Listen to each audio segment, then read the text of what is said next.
Now, there's been glitz and glamour, patriotism and star power. After a 4-day party in Chicago, it's a wrap on the 2024 Democratic Convention. VP Kamala Harris has formally accepted her party's nomination for president. So, how did her high-stakes pitch go down with voters? Vice President Kamala Harris capping off a week of star-studded spectacle in Chicago. We are not going back. We are not going back. We are not going back. From the old guard, we are ready for a president, Kamala Harris. To leadership hopefuls. When we fight, To celeb cameos. Let us choose joy. It was all building up to tonight. Let's get to business. Kamala Harris stepping into the spotlight, officially accepting her party's nomination for president. In a nearly 40-minute speech, she focused on her middle-class roots. The middle class is where I come from. My mother kept a strict budget. Promised to boost economic opportunity and restore abortion rights. Why exactly is it that they don't trust women?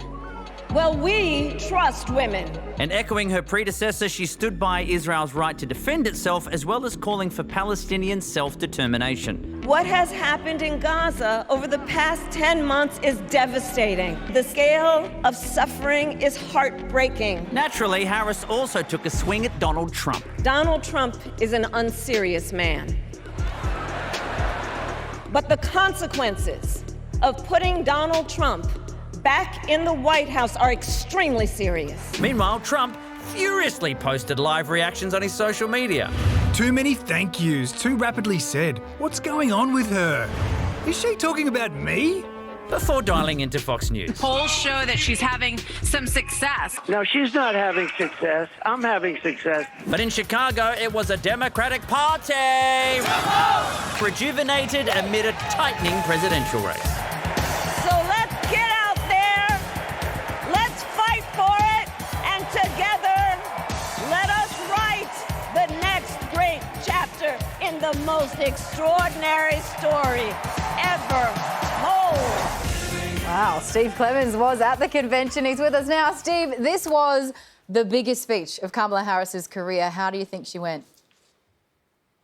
I think she did great. You know, most Americans have not heard Kamala Harris talk like this, sound presidential, so confident, and honestly so fun. So I think she hit it out of the park. Now, these things can often be a bit light on policy at these conventions. Did we learn anything about her new policies? Are they at all different from Biden's? Well, we learned that all of her policies are going to be the opposite of Trump, but she's pretty much the same message as Biden, just a different messenger. I went through carefully and I couldn't find anything that she said tonight that really differed from Biden, but it's just a different messenger and it's a lot more fun and it's a younger vibe. What about with foreign policy? I mean, will we see a departure with regards to the situation in Gaza from the Biden doctrine?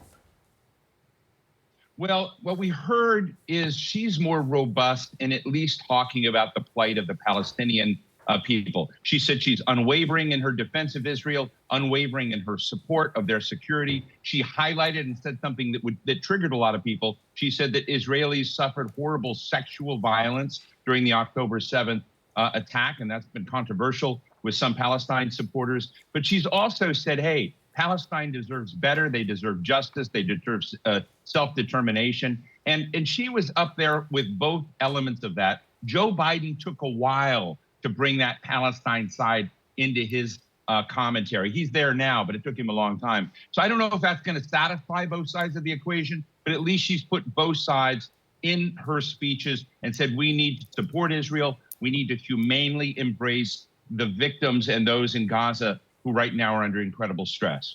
Obviously, there was a lot of expectation we'll start to see some firm policies from her. But let's be honest, a lot of people, there was a lot of expectation about celebrities as well. Who was there, Stephen? More importantly, were you devastated Beyonce didn't show? No Taylor Swift, no Beyonce. Look, TMZ go down. You had this coverage saying she's there, she's arrived. They talked about her SUV being there. This was false reporting. They did play her song Freedom, which Beyonce has now given the exclusive rights to Kamala Harris to use and taken them away from Donald Trump. That's as much as Beyonce was there. But, John Legend was there, Pink, Stevie Wonder, so there were some other cool celebrities, but not the big one. And that is part of the night, unfortunately, for Kamala Harris. That was little element of disappointment. Steve Clements, the Democrats put on a very good show in Chicago, but I want to know, will it turn into votes?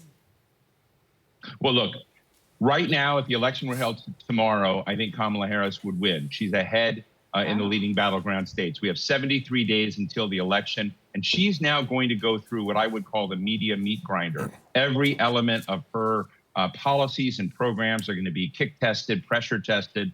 She's going to, the love affair is going to be over for this period because responsible journalism needs to test her, needs to find these differences and nuances. And it's not going to be like what we just saw in this campaign. That is over. Now the real tough stuff for her begins. And we're going to have to see if she has, that kind of resilience and message that continues to connect, not just with Democrats, but with independents. Remember, independents will choose the next president of the United States, not Republicans, not Democrats. Independents outweigh both. And we're going to have to see which way they go. Steve, thank you so much for your time. You bet. This is where it gets interesting. I think there's been a bit of a holding pattern. You forget it was only a month ago that Joe Biden stepped down for Kamala to come in. Crazy. I know, right? Me. What is time? So as much as there has been a bit of back and forth over the fact that she hasn't done any interviews yet or things like that, I think a lot of it was based around, well, she had to officially accept the nomination, which has happened today. So now where to from here? And I think the race is I'll tell you where definite. to. Or where to? Down to business. Do you know why? Because when we fight, we win. Not me. I'm just a lover. You are.